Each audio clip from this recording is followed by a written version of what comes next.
Hvað segirðu Heiða? Það er ekki bara námi kall. Lífið var sko miklu betra og er kall. Ef ég ætti karlmann, ef ég ætti karlmann, ef ég ætti kall, ég þyrft að kissa hann á hverjum degi góðan dag. Ég þyrft að elda kvöldmat og færa honum bjór og svo nudda tásurnar. Ég mætti aldrei horfa á annan karlmann því hann fengi brjálæðiskast. Ég fengi ekki að brosa og fengi ekki að daðra og fengi ekki að facebookast. Ef ég ætti karlmann, ef ég ætti karlmann, ef ég ætti karl, ég þyrft að hugsa húsið, þrífa og taka til. Hann myndi alltaf horfa á enska bolta en aldrei á það sem ég vil.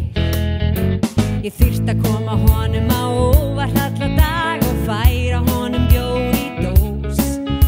Svo fengi ég Bumbu bara ljótan maga en hann fengi endalaust hrós. Ef ég ætti karlmann, ef ég ætti karlmann, ef ég ætti karlmann, ef ég ætti karlmann,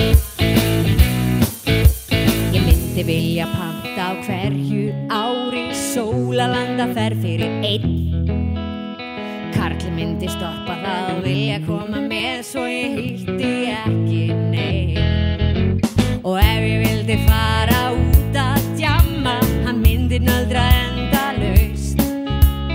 Ég og mín elskulega tengda mamma myndum rífast fram á haust. Endalaust, endalaust.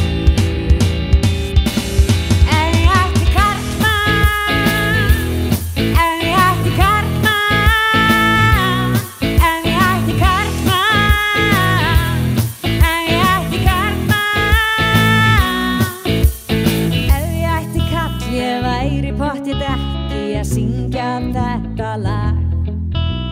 Ég þyrft að hugsa börnin 24/7 og hefði ekki einn frídag. Myndi liggja heima og láta mig dreyma en aldrei neitt frí fá. Svo þegar einhvern spyr hvort ég vilji eignast karlmann, vil ég bara segja